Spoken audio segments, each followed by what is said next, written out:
साथियों, आप लंबे समय से पंडाल के अंदर कार्यक्रम को देख रहे हैं, वक्ताओं की बातों को सुन रहे हैं। कई सारी बातें आपके बीच में हुई है। मैं आपको थोड़ा सा परिचय के रूप में जानकारी देना चाहता हूं। आज जो ये भीड़ नजर आ रही है, जो यहाँ पे आदिवासियों की जो गिरदी नजर आ रही है, ये सिर्फ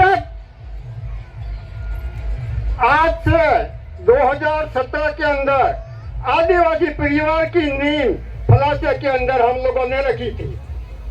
हमारे पास में कोई भी इस तरह का वक्ता के रूप में कोई साथी नहीं था। हम कोई वक्ता के इंतजारी में थे, ढूंढ रहे थे।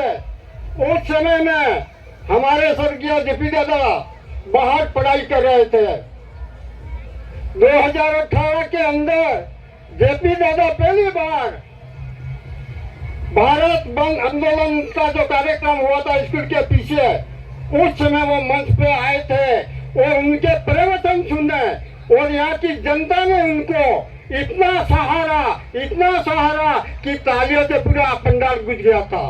उसी दिन से हमारा कोई यहाँ के कार्यकर्ता थे, मैं श्याम था, हमने जेपी दादा को आदिवासी परिवार के अंदर लाने के लिए लंबे समय तक उनके साथ वार्तालाप की और वो दादा हमारे साथ में जुड़े और कुछ ही समय में दादा ने पूरे पीर प्रदेश के अंदर डंका बजा दिया।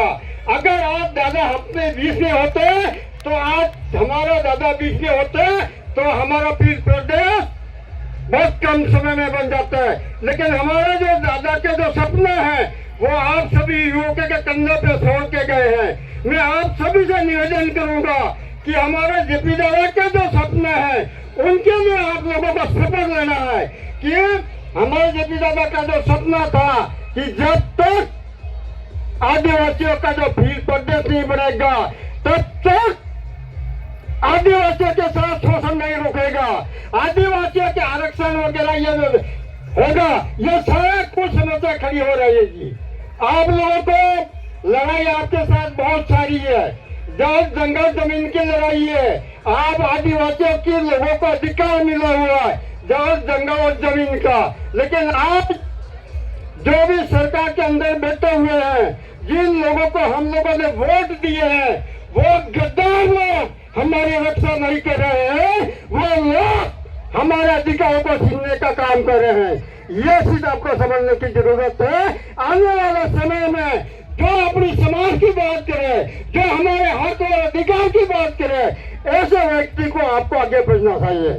आप उदाहरण के लिए देख लीजिए, डुगापुर बांसवाड़ा सोराची से हमारे राजकुमार रोज पहली बार जयपुर में गए थे और आदिवासी को जय जोहर का डंका बजाया था।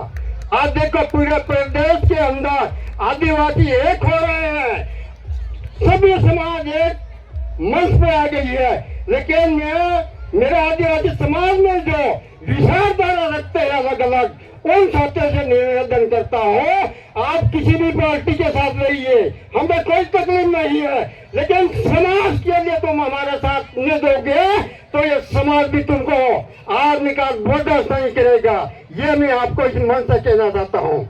आज कुछ समय के अंदर ही हमारे आपने देखा होगा, मेरे कटु शब्द भी होते हैं, किसी को तकलीफ भी होगी, लेकिन हमारे यहाँ के विधानसभा के जो हमारे कैबिनेट मंत्री बाबूलाल जी खिलाड़ी साहब जो हमारे जयपुर में बैठते हैं, उन्होंने हमारी समाज की बातें ना कर करके उन्होंने पीर प्रदेश का विरोध किया।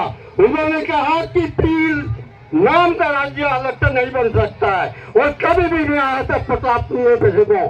मैं आप लोगों से निवेदन करना चाहता हूँ, आपकी वो ताकत बनाओ कि वो आने वाले समय में बाबूलाल जी अपने घर में सीख जाए।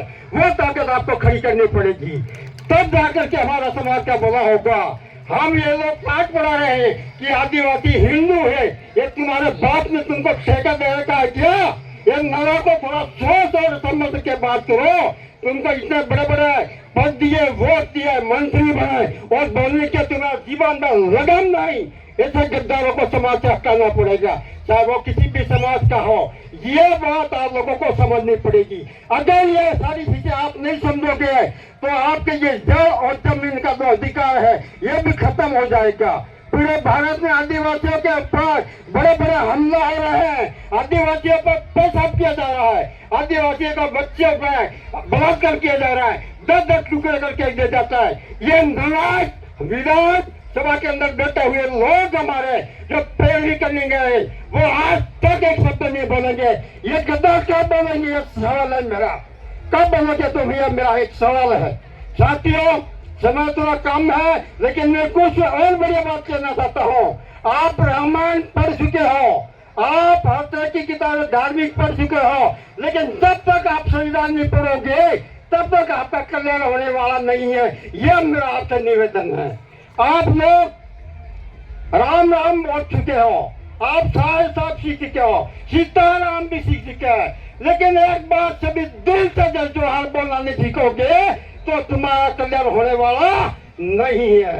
आप मंदिर में जा रहे हो, आप व्रत कर रहे हो, पता नहीं कैसे कैसे झंडे लगा रहे हो, लेकिन मैं आपसे निवेदन करो, जिस दिन तुम्हारे मकान में पीपल की डंडी लगेगी उस दिन तुम्हारे को कोई पूछने वाला नहीं मिलेगा। यह मैं ये ताकत बता रहा हूँ। आप लोगों को मेरी बात सुनी, समय कम है, वक्त जाता है, और सबको मेरा जितने भी पंडाल में आए हैं और मेरी बात सुनी, आप सबके चरणों में मेरा नमन, जोहार। बहुत बहुत धन्यवाद लालदास जी। आगे सांस्कृतिक कार्यक्रम को लेकर प्रस्तुत है बालिका छात्रावास।